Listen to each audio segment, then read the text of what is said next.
The fluorescent lights crackled overhead like whispers of secrets yet to be told, casting long shadows across the polished marble floors of Tech Vision's downtown headquarters. At nearly midnight, the usual bustle of corporate life had long faded, leaving behind only a cold silence and one man standing motionless in a small janitor's supply room. Daniel Graves, or Dan, as read on the flimsy name tag clipped to his plain gray uniform, tightened his grip on the wooden handle of the floor mop. The air was thick with the sharp scent of disinfectant and artificial lemon, unfamiliar to a man who had spent the past 2 decades surrounded by boardrooms, walnut conference tables, and designer cologne. Now those scents had been replaced by loneliness, shadow, and a sense of displacement that had no name. He looked into the cracked mirror bolted to the door. Staring back was a 52-year-old man, unshaven for 3 days, his face lined with time and his eyes weighed down by something deeper. No tailored suit, no leather shoes, just a maintenance worker in a faded uniform. But what startled him most wasn't the reflection. It was the truth hidden behind it.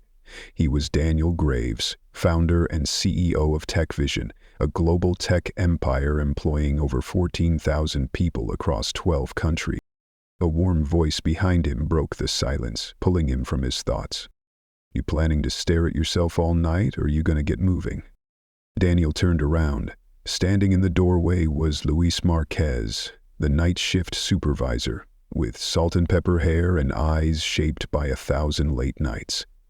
Despite the hour, he still wore a kind smile, something Daniel hadn't seen in a long time from anyone around him. "Sorry," Daniel replied, forcing his voice to soften, to shed some of that executive tone. "First night, just getting oriented." Luis chuckled, his eyes drifting to Daniel's hands, noting the fresh blisters. "Those hands don't look used to hard labor. What do you do before this?" Daniel had rehearsed the answer. "Construction. Got laid off last month."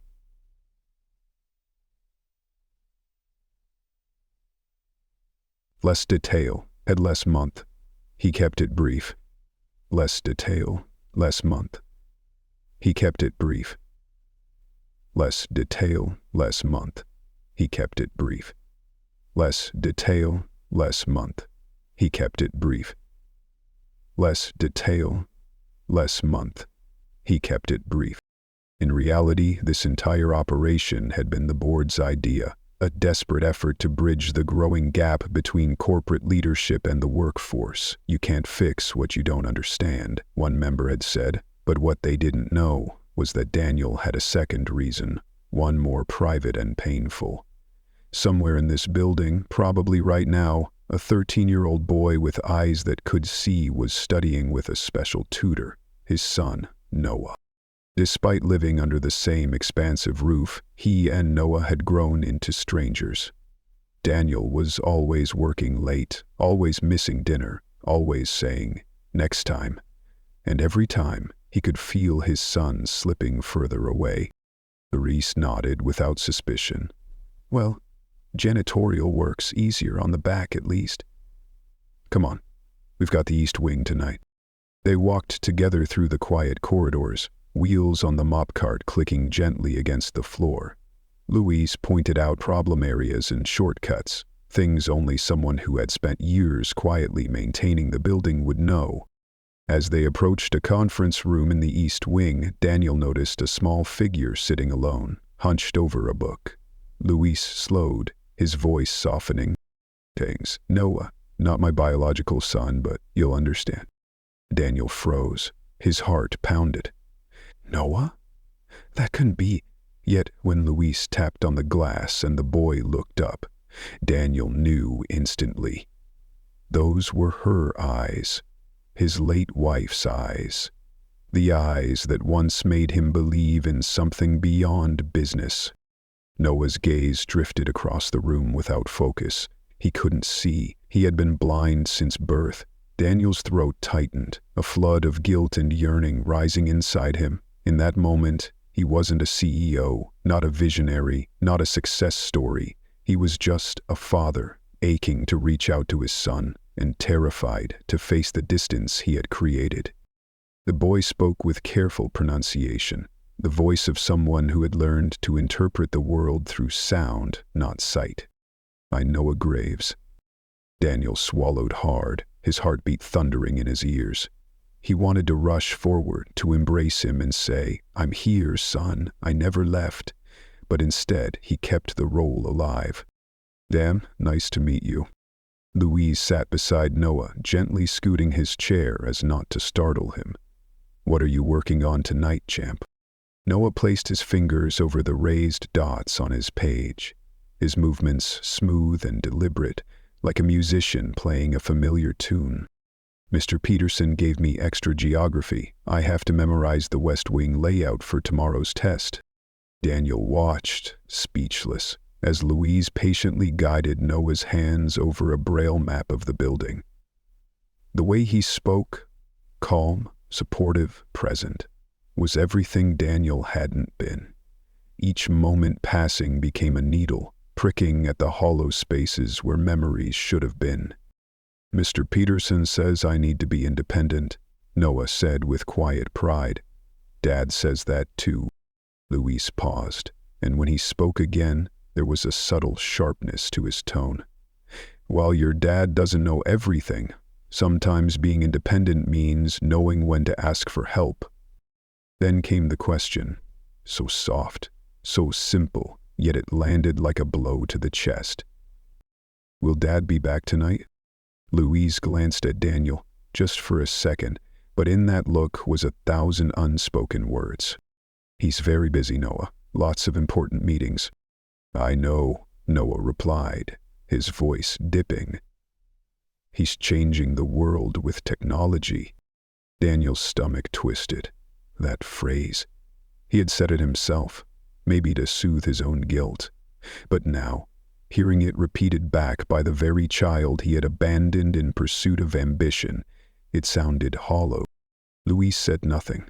He turned his attention to a toy robot on the table, one Daniel had bought from France but had never seen his son play with. With skilled hands, Louis fixed the loose arm, then gently guided Noah's fingers to explore the repair. "Thanks," Noah beamed. "Dad bought it, but he doesn't know how to fix it." Daniel's heart cracked. That simple sentence, so innocent, cut deeper than any boardroom betrayal. While he was negotiating billion-dollar deals, this man, this janitor, was the one showing his son how to live, how to trust, how to feel loved. "Do you eat?" Louise asked, reaching into his bag. The manny left something, but it wasn't very good. Louise grinned, pulling out a warm container. "Well, lucky for you, my wife made extra again." He handed the food to Noah and resumed helping him review the building map. "Third door on the right has the squeaky hinge. You'll hear it, and the water fountain outside hums a little. Use that as your landmark." Daniel stood frozen. He had never once thought about how his son navigated through this massive building, through echoes, through vibrations, through sound. And in a low voice, barely audible, Luis muttered, "COs don't think about these things. Too rich to care. This boy's more alone than he even realizes." Daniel didn't move. He didn't argue. He didn't defend himself. Because deep down, he knew every word was true. Louise guided Noah as if he were telling a story. "Third door on the right has a squeaky hinge, and the water fountain in the hallway makes a humming sound. Use those sounds to help you find your way." Daniel stood still.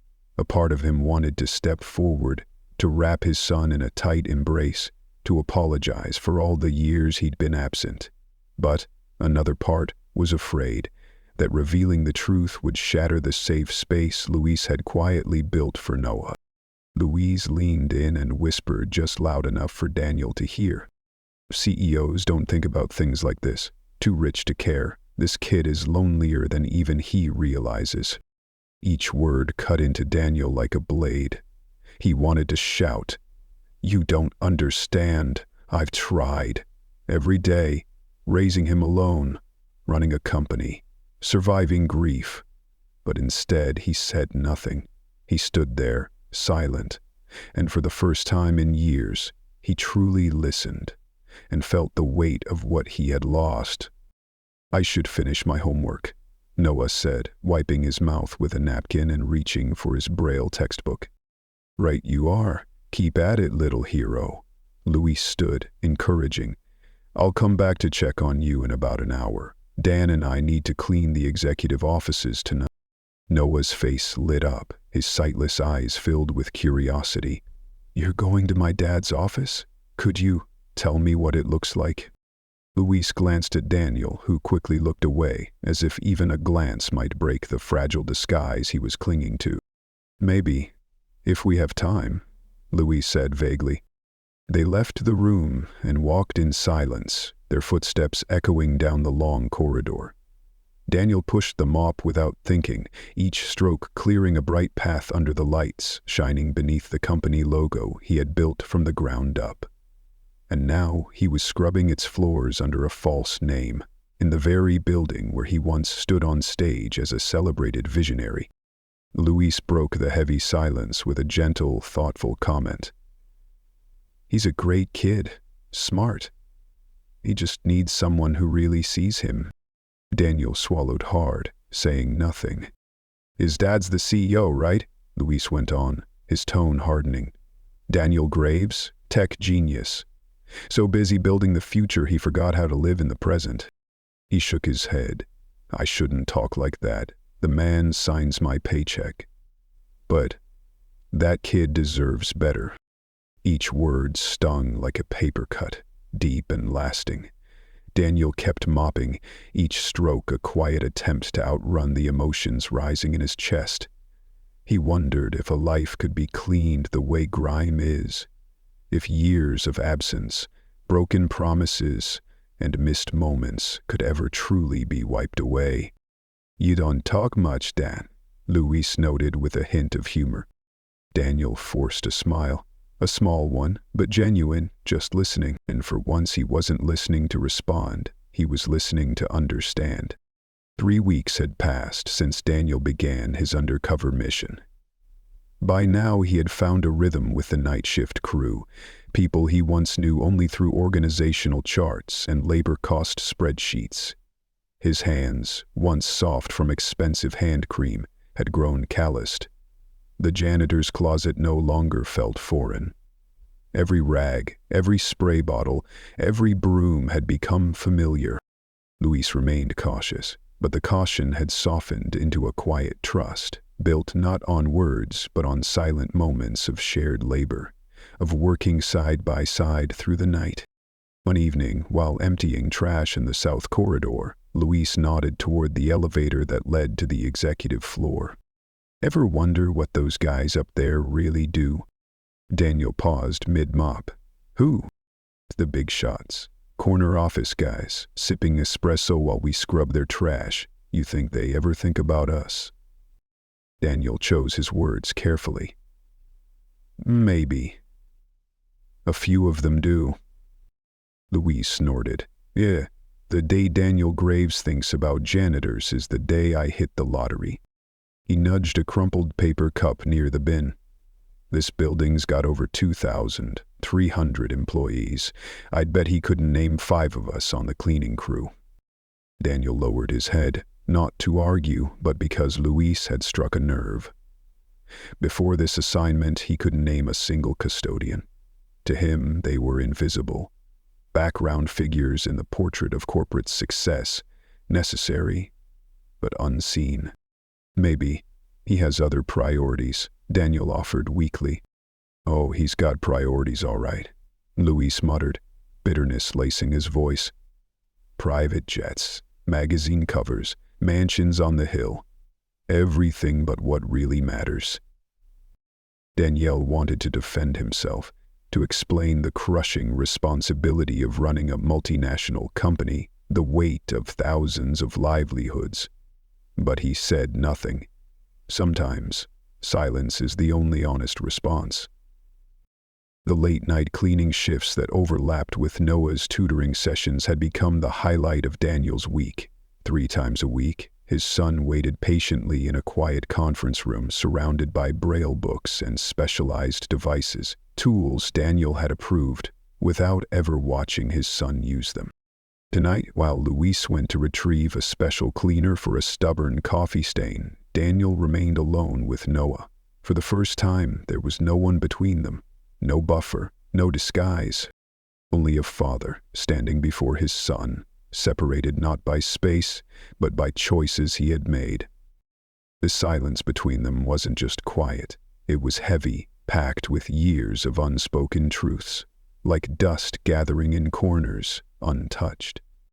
Noah broke it first, his voice steady, filled with the kind of perceptiveness only those who live in darkness learn. Luis says, "You don't talk much." Daniel set the mop aside. "I guess. I've gotten used to listening." Noah smiled faintly. "Me too. When you can't see, you learn to listen differently." He tilted his head, as if reading Daniel with senses beyond touch and sound, sensing emotion in the air between them. Luis says, "You have sad eyes." Daniel froze. "Does he?" "Says you look like someone who lost something important." The observation, so matter-of-fact, hit Daniel like a punch. Noah didn't sugarcoat things. He didn't dodge emotion. He didn't wrap his words in layers of polite deflection like adults did. "You're right," Daniel said softly, easing into the chair across from his son. "I think I lost something very precious." Noah nodded thoughtfully. "I lose things all the time, but Luis always helps me find them. He's really good at that." "He's like a good man," Daniel said, the words catching in his throat. "Not just good," Noah said brightly. "He's my superhero. He taught me how to get around the whole building, made a special map I can feel with my hands.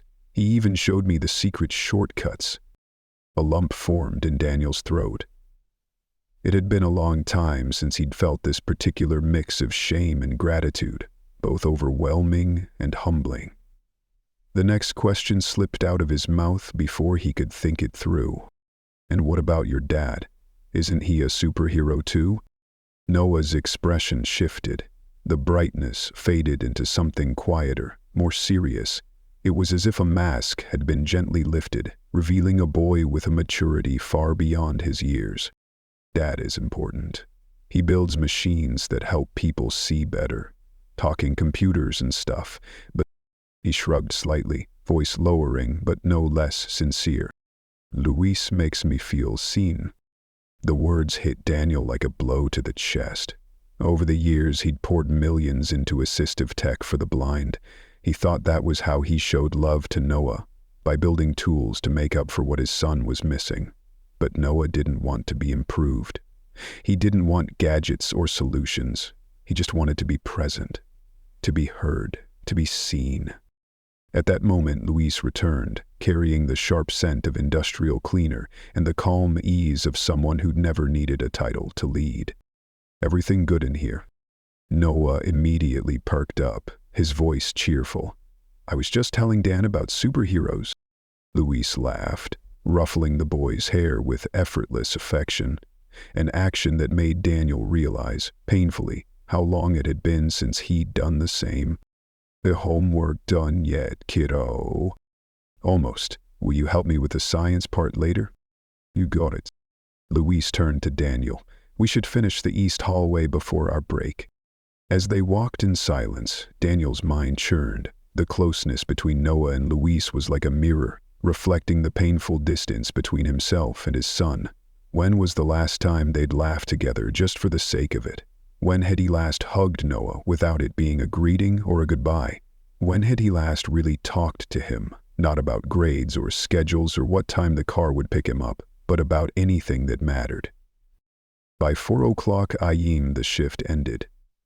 Daniel drove home in an old rental car, a key part of his disguise. But the mansion he returned to, pristine and fully automated, felt colder than ever. Instead of going to bed, he sat down at his desk, and opened the leather-bound journal he'd been keeping since the beginning of this assignment. The pen hovered above the page before he finally wrote, "My son doesn't know I'm here. And maybe I don't deserve for him to." He set the pen down and stared out the window as the first rays of dawn filtered through. It was a house that had everything, except the one thing that truly mattered. For the first time, Daniel saw the hard truth. It was the very things he had accumulated that had blinded him. The invisible suit of power and status had kept him from seeing the boy who had always been right in front of him.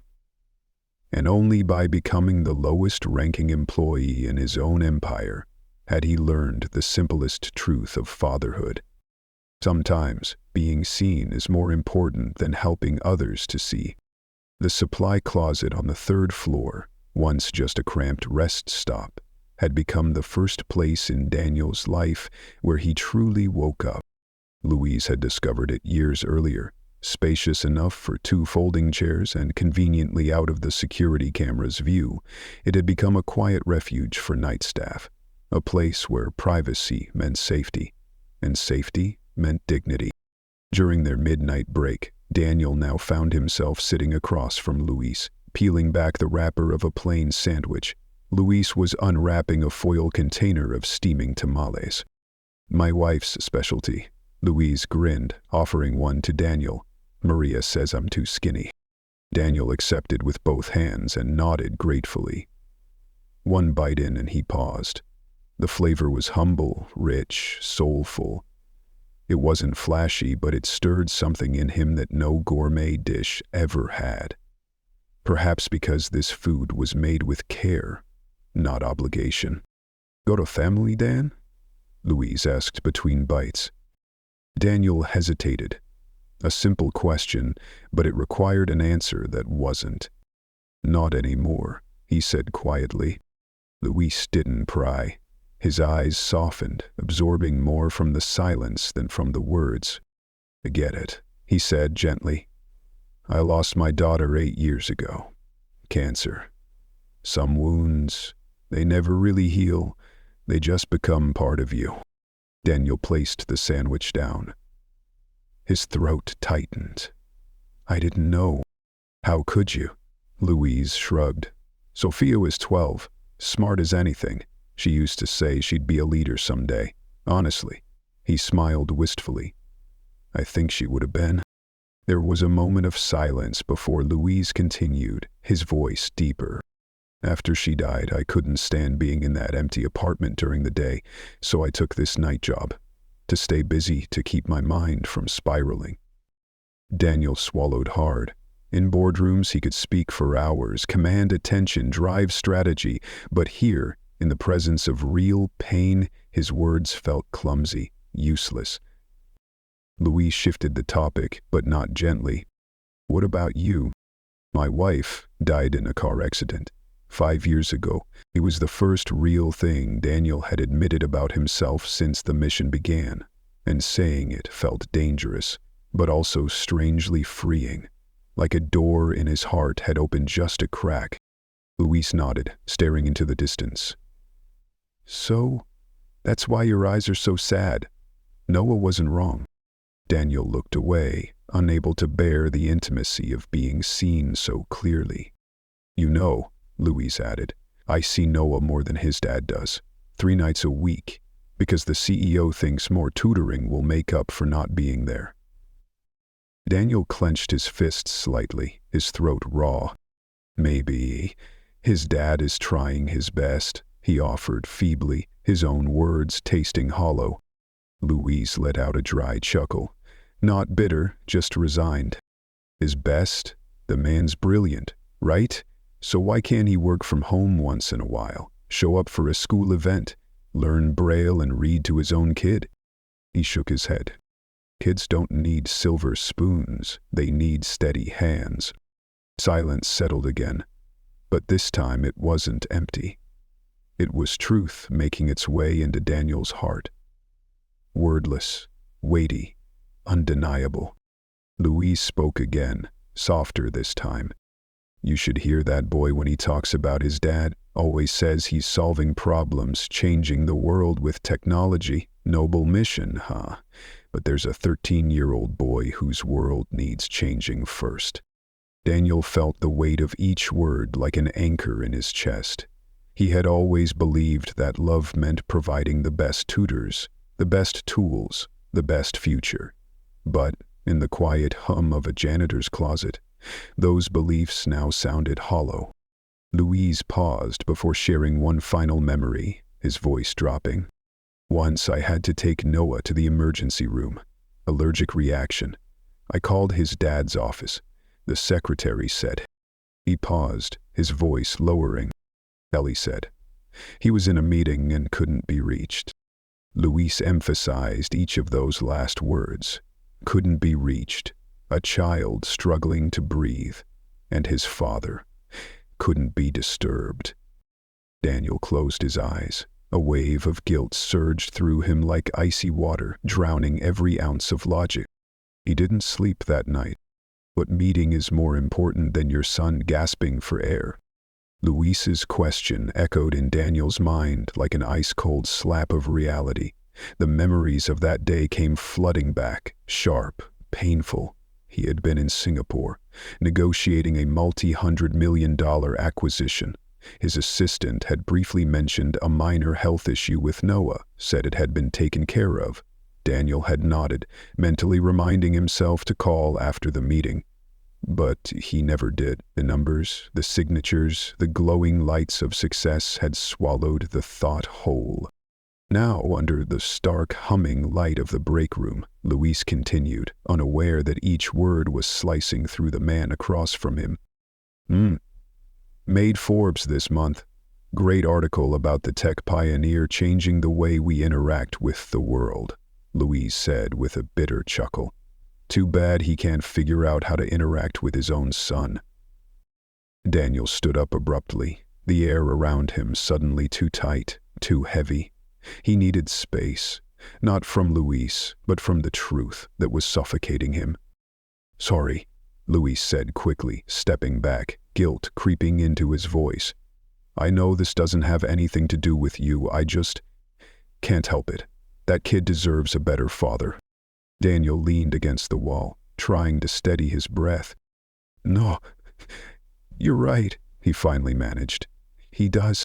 Their break ended. They returned to their cleaning, pushing mops through the seemingly endless hallways. Daniel was silently thankful for the repetitive work. It gave his mind something to do, anything to keep it from unraveling. Near the end of the shift, they happened upon a group of executives exiting a late-night strategy session. One of them, Harold Fletcher, Daniel's chief marketing officer, glanced at them with casual indifference, but froze when he spotted Noah walking beside Luis, hand resting lightly on his elbow. Isn't that the CEO's kid? Fletcher asked loudly, as if Noah weren't standing right there. What's he doing walking around with maintenance staff at this hour? Before Daniel could react, Louise stepped forward, voice calm but razor-sharp. He's waiting for his ride. The tutor left early tonight. Fletcher frowned, maintaining a thin veneer of politeness. Still, the kid's wandering around with, he gestured vaguely, the implication hanging in the air. I have a name, Louise said, his voice low and steady. And so does he. He's not a mascot for your diversity brochures. He's a human being. Fletcher's face turned red, but something in Louise's unwavering gaze made him back down. Fine, just make sure he gets home safe. We don't want any issues on our watch. After they left, Noah squeezed Louise's arm. Thank you. For what, kiddo? For not talking about me like I wasn't there. My dad's friends, they do that sometimes. Louise smiled softly, ruffling Noah's hair. The ones with all the fancy degrees usually have the most to learn. From a few steps away, Daniel watched them. Watched a moment of respect, of care, of equality, and he saw it all reflected back at him like a mirror. every failure he hadn't faced, every barrier he had built between himself and his son. The company he'd created, the culture he'd shaped, so obsessed with innovation, speed, and efficiency, had also created a space where his own son felt invisible. As their shift ended, Luis turned to him and asked suddenly, "You believe in second chances, Dan?" "I want to," Daniel said honestly. No pretense, no corporate spin. Luis nodded slowly. "Good. Because some mistakes can't be fixed. But more than you think can." Daniel carried those words with him all the way home, along with the heavy truth he could no longer ignore. The invisible armor of CEO, of visionary, of leader had blinded him to what truly mattered. Now that he had stripped those layers away, he could finally see what he had missed all along.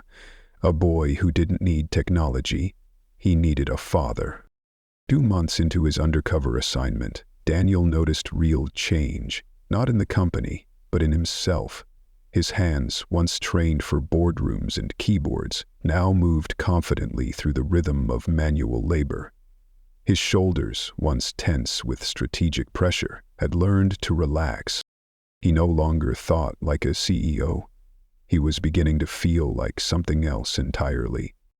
What had changed most wasn't just the calluses on his palms or his growing familiarity with cleaning supplies. It was the feeling he got every night heading to work. Not just the chance to see his son, but the conversations with Luis. Hurrah, grounded, real, something he hadn't felt from anyone in upper management in years. That night, Luis brought a neatly wrapped cloth bundle to the break room. "Maria, my wife, says you're too skinny," he said, placing the bundle on the table. "She says you're family now. No escaping it." Daniel chuckled, accepting a cookie. "Tell her thank you. These are amazing." Noah sat between them, his hands gently exploring a 3D printed model of the building, a detailed miniature that Luis had somehow sourced from the company's prototype lab. No one knew how he pulled it off, but Luis had friends everywhere, from security guards to IT techs, even executive assistants who tipped him off about spills before they became hazards. "You've memorized the whole East Wing," Luis told Noah proudly, "even the emergency exits." Noah lit up. "Dad would be impressed, huh?" A flicker of tension crossed Luis's face. "Of course he would, buddy." Daniel cleared his throat. "I'm impressed. That's not easy, even with sight." Noah turned his head toward Daniel's voice. Over the past few weeks, he had grown close to Janitor Dan, often seeking him out during breaks. "Luis says I could give tours someday." "You absolutely could," Daniel agreed immediately, trying to ignore the pang in his chest, knowing he couldn't yet tell the truth. "I'm your father." These small, unfiltered moments had become priceless, because now Daniel understood. Every past conversation with Noah had felt like an interview, polished, measured, distant.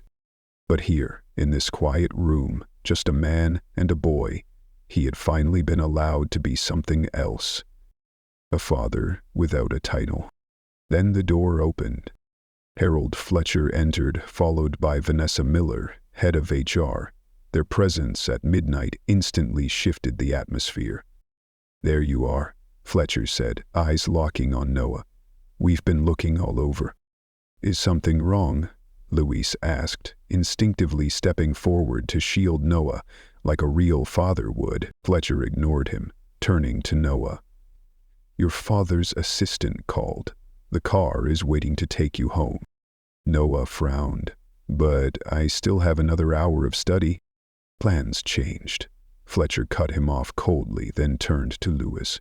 "Monsieur Marquez," a word outside. Daniel watched them step into the hallway. Through the frosted glass, he saw Fletcher gesturing aggressively. Luis remained still, shoulders tense, as though bracing himself against a wave of injustice. Inside the room, Noah sensed the shift in atmosphere. "What's going on?" Daniel shook his head, voice quiet and honest. I'm not sure. Vanessa Miller still stood in the room, eyes fixed on her tablet, voice devoid of emotion. Noah, I'll escort you to the car. Your tutor has already left. Old Luis always walks me out, Noah protested, worry evident in his voice. There's been a change in protocol, Miller replied flatly. Security reasons. Daniel immediately recognized the language. Phrases pre-programmed to justify decisions, no matter how heartless. He had used them himself, and now he was the one hearing them. Luis returned, his face pale. Noah was already being led away, his expression a mix of confusion and distress. What happened? Daniel asked once they were alone. Louise sank into a chair. Fletcher says I've gotten too close to the CEO's son. They're claiming I'm fostering dependency. They're filing an official complaint. But Daniel's hands clenched into fists. That's absurd. They think I overstepped, used the kid to curry favor with Graves, Louise said bitterly, as if Daniel Graves even knows who I am. Daniel froze. That sentence cut deep. Because he was Daniel Graves, and he knew, all too well. What now? He asked softly. HR review, Louise said, mimicking air quotes. Until it's resolved, I'm to avoid all contact with Noah. Risk management, they call it. I call it tearing a kid away from the one person he trusts. Daniel swallowed hard.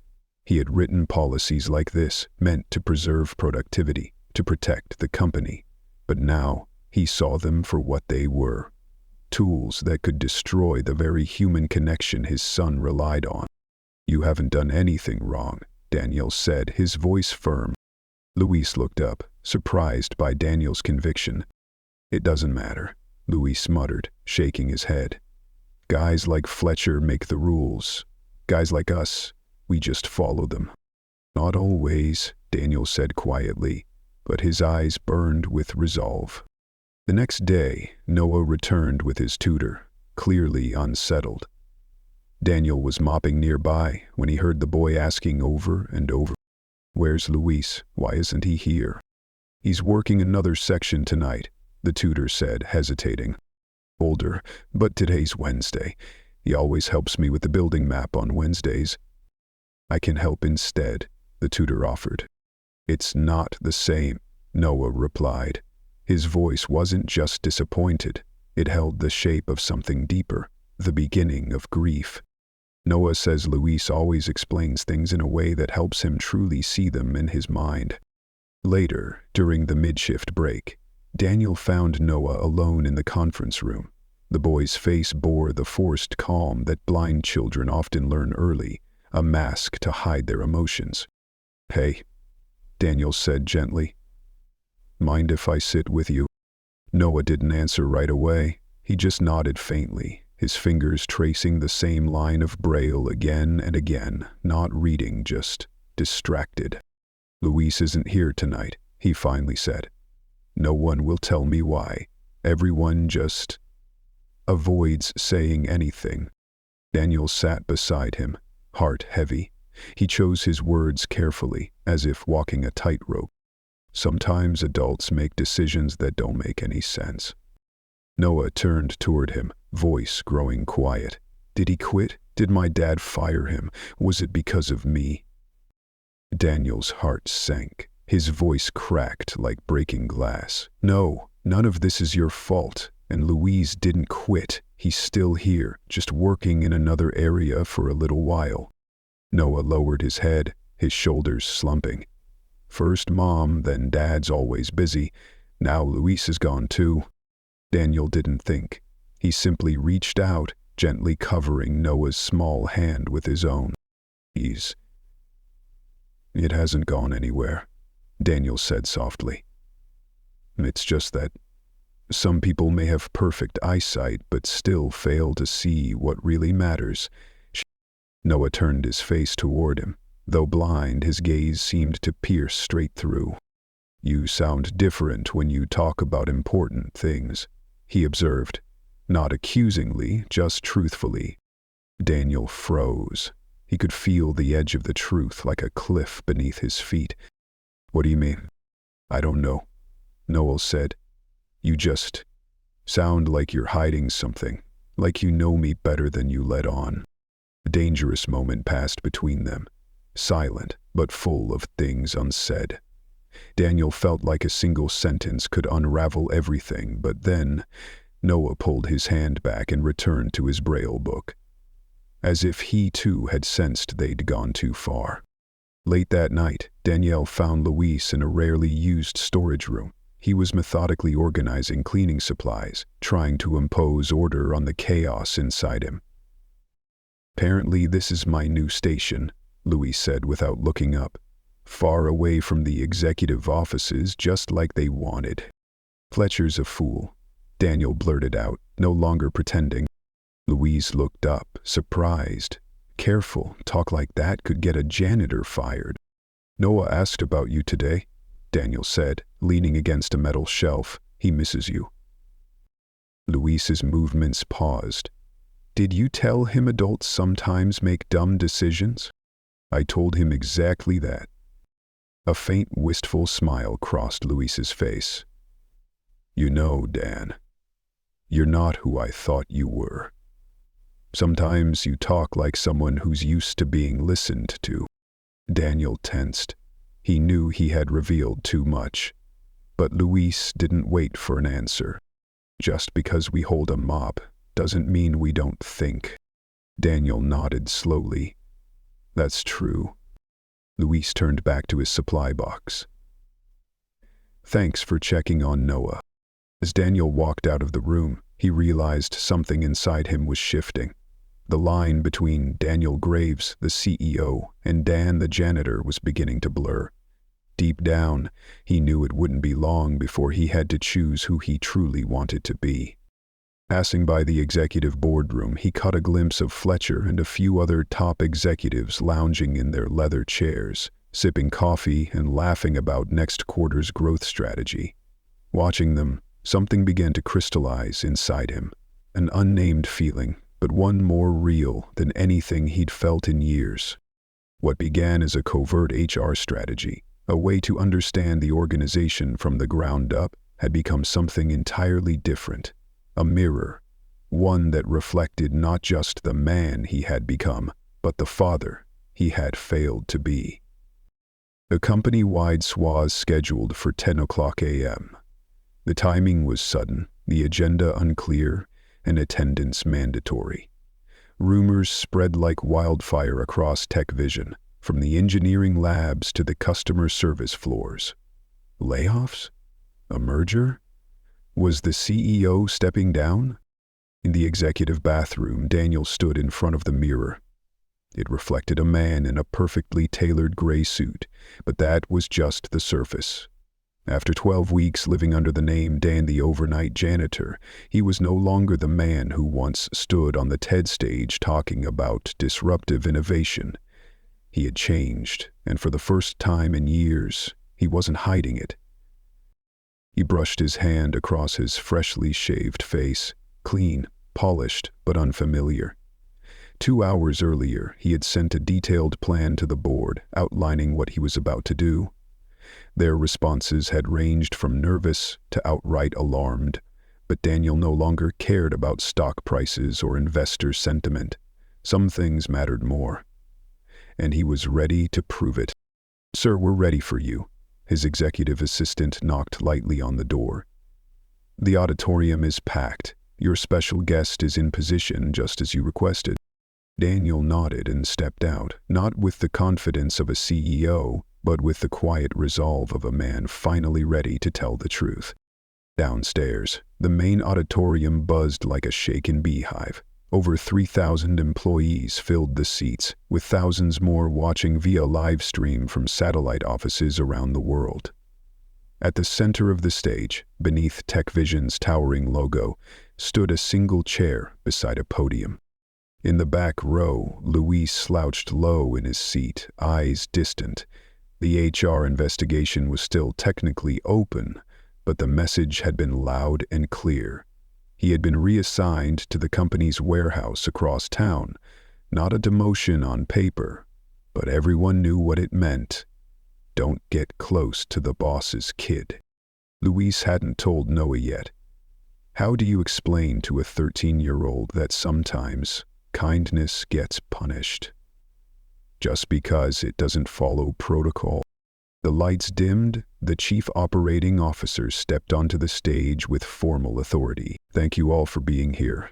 Today our CEO has a very important announcement. Luis exhaled deeply. His thoughts were with Noah, not corporate strategies or quarterly earnings. A side door opened. A man stepped onto the stage, his walk steady, familiar. Luis sat up straighter, eyes narrowing. Something strange was happening. Good morning. The voice was calm and resonant, echoing through the silent room. I'm Daniel Graves. A ripple spread through the auditorium. Heads turned, eyebrows raised. This wasn't the polished CEO from company videos, the man who seemed forever behind glass. The man standing before them looked real. His eyes no longer held the distant gaze of a leader, but the grounded weariness of someone who had weathered a storm. 3 months ago, Daniel began, I made a decision some of you may find unusual. With the board's reluctant approval, I stepped away from the executive floor and began working as a temporary janitor, under the name Dan. The murmur grew louder. Luis froze. His heart pounded as if the floor had dropped beneath him. Every word he'd spoken to Dan, every frustration, every truth, had been spoken directly to the CEO himself. Daniel's gaze moved across the crowd and found Luis. He paused, then continued. I cleaned the same floors you walk on, ate in the same cafeteria, took breaks in the same supply closets. I listened, I watched, and I learned more in the past 3 months than I ever did in any leadership seminar. He stepped to the center of the stage, arms open, not gripping the podium, not hiding behind a title. I heard things that were hard to hear, but I needed to hear them. I saw divisions that should not exist in a company that claims to champion human connection. And I realized that the culture we've built, though dressed in innovation and performance, has quietly been rewarding the wrong values. Daniel paused and pressed a button on his remote. The massive LED screen behind him lit up with a simple phrase. The things no one says, but everyone feels. Services crackled to life, not with speeches or charts, but real voices, conversations Daniel had heard during his nights as Dan. Janitorial staff lamenting that executives didn't know their names. Mid-level managers frustrated by policies that made no sense on the ground. IT workers joking that innovation dies the day the stock options vest. Then came Luis's voice, steady, unwavering. This kid isn't some diversity mascot, he's a human being. The entire auditorium fell silent. The recording continued. Luis standing up to Fletcher, defending Noah not with theatrics, but with quiet conviction and dignity. In the back row, Luis bowed his head, his face flushed red, part humiliation, part pride. It felt as if someone had opened a door he hadn't even realized was closed, and truth poured through. When the audio stopped, Daniel's voice softened, but carried even farther. You spoke as if I wasn't in the room, but you were right, and now I'm here. The silence was absolute. Even the front row execs, usually the first to sneak a glance at their phones, were frozen, eyes locked on the stage. Daniel turned toward the wings, his voice tight with emotion. Today I want to introduce someone very special. A side door opened. Noah stepped carefully onto the stage, led gently by his tutor. His steps were small but certain, like everyone carried purpose. Daniel met him halfway and placed a hand on his son's shoulder. This is my son, Noah. The entire auditorium erupted in a silent shock. Many of you have seen my son walking these halls with his tutor, studying in empty conference rooms, Daniel continued. But what you may not know is that while I was busy with revenue reports, market strategy, shareholders, and media, someone else was doing the job of a father in my place. In the last row, Luis felt his eyes begin to burn. For weeks, he had vented, complained, even criticized this man, right to his face, without knowing who he truly was. And somehow, that only made him want to laugh through the lump in his throat. Daniel lifted his head, his gaze scanning the crowd. "Luis Marquez," he called. "Would you join me on stage?" Every head turned toward the back. Luis froze, paralyzed. Part of him wanted to duck behind the seat, but then Daniel spoke again. Not with an executive command, not with the authority of a CEO, but with something more vulnerable. A sincere invitation. "I understand if you're angry, if you feel embarrassed, if you doubt me. You have every right to, but I'm asking you to trust me one more time." That voice cracked the ice. Slowly, Luis rose, walking past the parted rows of stunned employees. His dark blue janitor's uniform stood out among the thousands of crisp business suits surrounding him. As soon as he reached the stairs, Noah turned his head. "Luis," the boy called, his face lighting up. The whole auditorium seemed to hold its breath. Luis paused a few steps away from Daniel, maintaining a respectful distance. And in that moment, he truly looked, really looked, at the man he once knew only as Dan. The jawline, the eyes, the contemplative forehead, there was no doubt now. The man in the tailored suit was the quiet night shift companion, and the father Noah had been waiting for. 3 months ago, Daniel began again, facing his employees. "I thought I was conducting an internal review on employee dissatisfaction, but what I found instead was a simple truth I had long forgotten. Leadership isn't about control. It's about seeing people. Not numbers, not risks, not budgets." He turned toward Luis, voice wavering with emotion. "This man, not a manager, not an executive, taught my son lessons I never did. He gave him the love and presence that, for all my influence, I failed to offer." In the front row, Fletcher shifted uncomfortably, his face pale. Daniel continued, voice steady and unguarded. "When he criticized me, both as a CEO and as a father, he wasn't telling me what I wanted to hear. He was telling me what I needed to hear." The room remained silent, not with indifference, but with a profound, shared emotion. Thousands of people were witnessing a rare and raw moment, a man shedding the armor of power and revealing his truth. Daniel turned directly to Luis. "You spoke truth to power, without knowing you were speaking to power, and in doing so you gave me the greatest gift anyone can receive, the chance to truly see myself." Luis nodded slowly, his voice trembling but resolute. "If I had known, I still would have said the same things." Daniel nodded back and finished the sentence for him, his tone deep but clear. "Because it was the truth, and truth doesn't change, no matter who's listening." In the days that followed that historic town hall, Tech Vision underwent a quiet storm, not one of destruction, but of transformation. The company's stock dipped briefly before soaring to an all-time high as analysts hailed a revolutionary leadership reset. But what no chart could reflect was the quiet shift that spread through the company's hall. It was in the empathetic nods between departments that once never spoke, in the laughter echoing during night shifts as the CEO poured his own coffee, in janitorial staff being invited to strategy meetings, not as tokens, but as contributors.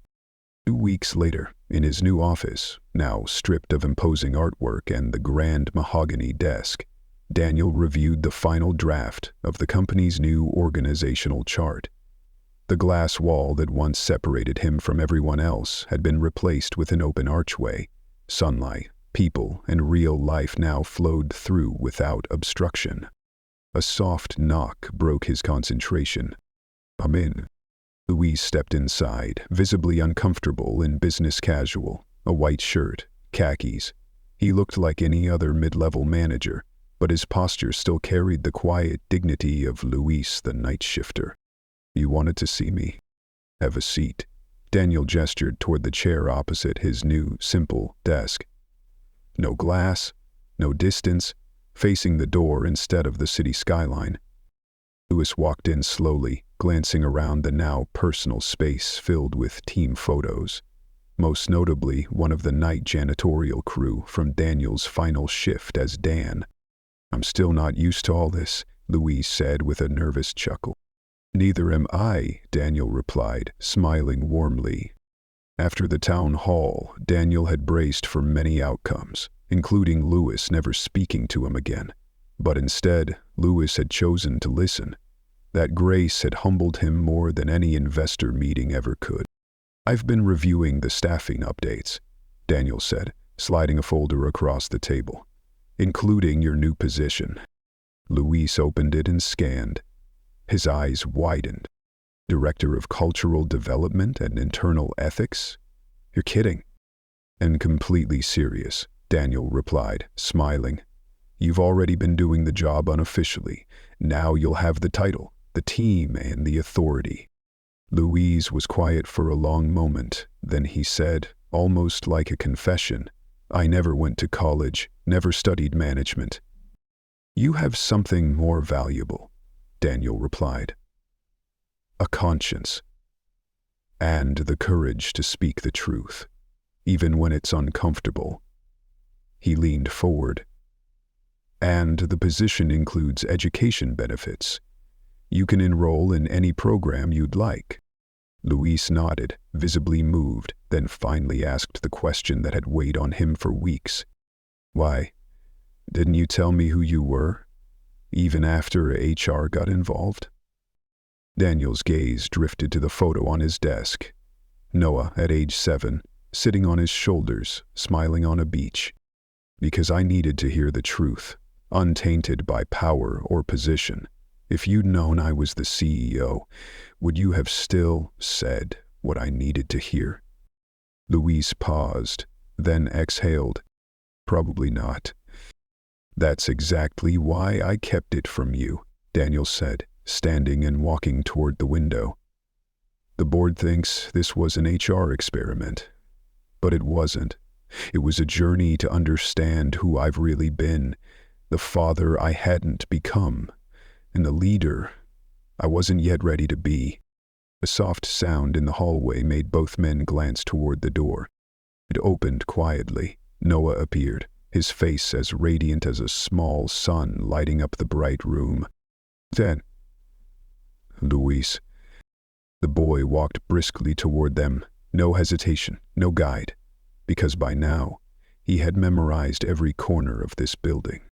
"I've memorized the entire floor plan, all the levels," he said proudly. Luis stood up immediately, unable to hide his joy.